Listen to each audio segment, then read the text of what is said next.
মালয়েশিয়ার বর্তমান প্রেক্ষাপট কেমন চলছে 2022 সাল থেকে 2024 সাল এই সময়টা যে কত দুর্বিষহ ভাবে প্রবাসীরা পাড়ি দিয়েছে মালয়েশিয়াতে যারা অবস্থান করছে সেটা যারা আছে তারা জানে। 5 লাখ টাকা খরচ করে প্রবাসে আসার আগে অনেকবার ভেবে দেখবেন যে আপনি যে সিদ্ধান্তটা নিচ্ছেন কিংবা যে সিদ্ধান্তে চলাফেরা করছেন এটা কতটুকু সঠিক। আসসালামু আলাইকুম। দীর্ঘদিন মালয়েশিয়ার ট্রাভেল ব্লগ কিংবা মালয়েশিয়ার ভিআইপি যে প্লেস গুলো আছে আমি সেই সমস্ত জিনিসগুলো আপনাদের মাঝে তুলে ধরার চেষ্টা করেছি মালয়েশিয়া থেকে। তো আপনারা সবাই অবগত আছেন যে মালয়েশিয়ার নতুন করে আবার কলিং ভিসা চালু হয়েছে পাম বাগান এবং এগ্রিকালচারের ক্ষেত্রে। তো পাম বাগানের কাজগুলো কেমন হয় এবং কিভাবে করে সেগুলো আমি আনুষঙ্গিক ধারণা আপনাদেরকে দেবো। সবাই সাথে থাকুন এবং দেখতে থাকুন। যারা কলিং ভিসায় মালয়েশিয়াতে আসার জন্য চিন্তা ভাবনা করেছেন কিংবা করছেন তাদের উদ্দেশ্যে ভিডিওটা করা। তো ভিডিওটা ভালো লাগলে সবাই একটু মন দিয়ে দেখবেন এবং ভিডিওটা শেয়ার করে অন্যকে দেখার সুযোগ করে দিবেন। তো দেখতে পাচ্ছেন আমার পিছনে হচ্ছে এটা একটা পাম বাগান, ছোট পাম বাগান। আসলে মালয়েশিয়ার পাম বাগান হোক যে কোনো কাজ কর্মক্ষেত্রে ঢুকতে গেলে অনেক পারমিশন লাগে, অনেক ঝামেলা আছে। তো আমি দূর থেকে আপনাদেরকে দেখাচ্ছি, দেখেন একটা কত বড় এরিয়া এবং জঙ্গলটা কেমন আপনারা দেখতে পাচ্ছেন। এই পাম বাগানে কাজ করতে গেলে আপনাদেরকে গাছ যখন ছোট থাকবে গাছ বড় হওয়া পর্যন্ত এগুলো অনেক বড় হয়। কাজের ধারাগুলো কেমন হবে আমি আপনাদেরকে একটা আনুষঙ্গিক ধারণা দিচ্ছি।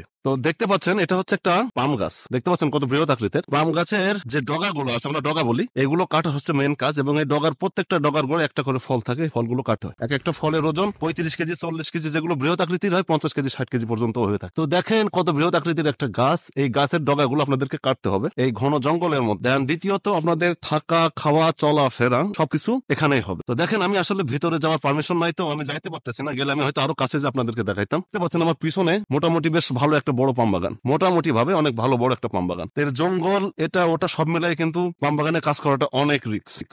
এর আগেও একটা ভিডিও আপনাদের মাঝে আপলোড দিয়েছি কম বেশি। তো মালয়েশিয়াতে আসার আগে সবাই একটু চিন্তা ভাবনা করে আসবেন। মূল কথা হচ্ছে যে আমরা অনেক দীর্ঘ সময় মালয়েশিয়াতে আছি এবং কম বেশি আমাদের একটা অভিজ্ঞতা হয়েছে যে মালয়েশিয়ার কলিং ভিসা কেমন এবং মালয়েশিয়ার বর্তমান প্রেক্ষাপট কেমন চলছে 2022 সাল থেকে 2024 সাল এই সময়টা যে কত দুর্বিষহ ভাবে প্রবাসীরা পাড়ি দিয়েছে মালয়েশিয়াতে যারা অবস্থান করছে সেটা যারা আছে তারা জানে। 5 লাখ টাকা খরচ করে প্রবাসে আসার আগে অনেকবার ভেবে দেখবেন যে আপনি যে সিদ্ধান্তটা নিচ্ছেন কিংবা যে সিদ্ধান্তে চলাফেরা করছেন এটা কতটুকু সঠিক। তো আপনার অর্থ আপনার সবকিছু বাবার জমি জায়গা কিংবা অর্থ সম্পদ ধ্বংস করার আগে বিক্রি করার আগে কাইন্ডলি আপনারা একটু চিন্তা ভাবনা করে মালয়েশিয়াতে আসবেন। আর দেখেন পাম বাগান কিংবা এগ্রিকালচারাল আমার পেজে অলরেডি আমি মালয়েশিয়ার মাঠের একটা ভিডিও দেওয়া আছে, ওখানে কিভাবে কাজ কাম করে ভালো মন্দ কম বেশি আনুষঙ্গিক ধারণা পেয়ে যাবেন। তো নতুন অবস্থা আপনারা যখন মালয়েশিয়াতে আসবেন কলিং ভিসায় 4.5 লাখ 5 লাখ টাকার নিচে হয়তো এখন আর হবে না। তো যদি আসেন যে সিন্ডিকেটের মাধ্যমে আপনারা আসবেন হয়তো অনেক মিষ্টি মিষ্টি কথা বলবে, ভালো মন্দ অনেক কথা বলবে। তো তাদের মিষ্টি কথায় ভুলে মালয়েশিয়াতে আসার পর আপনারা হয়তো বেতন পাবেন 1400 রিঙ্গিত কিংবা 1500 রিঙ্গিত বেসিক। ওভার টাইমের হিসাবটা আলাদা, এটা তকদিরের উপর ডিপেন্ড করে। তো এই 1400-1500 টাকা বেতন পেয়ে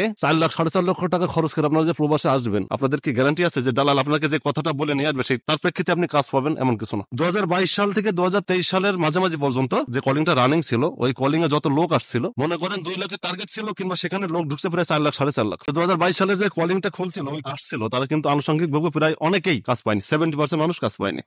বলতে পারেন 3 মাস 4 মাস 6 মাস অনেকে 8 মাস 1 বছর বসে থেকে যখন কাজ পায়নি কেউ অন্য জায়গায় লারি হয়ে গেছে, অন্য জায়গায় পাসপোর্ট ফেলে রেখে চলে গেছে, আবার অনেকেই দেশে চলে গেছে। তো আসলে বাবার জমি জায়গা নষ্ট করে কিংবা নিজের অর্থ সম্পদ নষ্ট করে 4 লাখ 4.5 লাখ টাকা খরচ করে মালয়েশিয়াতে আসার আগে ওবার ভেবে আসবে যে আপনি যে সিদ্ধান্তটা নিচ্ছেন এটা আপনার জন্য কতটুকু মঙ্গলজনক, এটা ভেবে চিন্তে কিন্তু আপনারা আসবে। তো রিজিকের মালিক আল্লাহ, আল্লাহ যাকে নিবে যেখানে রিজিকের তাগিদে সেখানে যাইতে হবে। তো এখন আসলে আমরা অনেকে প্রবাসী আছি যারা দীর্ঘদিন যাবত আছি মালয়েশিয়াতে, তো কখনো চাইবো না যে কারো ক্ষতি হোক, কখনো চাইবো না যে কেউ ধ্বংস হোক। তো ভালো লাগলে ভিডিওটা মনোযোগ দিয়ে দেখবেন এবং প্রবাসী আসার আগে একবার না বহুবার ভেবে চিন্তে আসবেন। ভালো থাকবেন সবাই।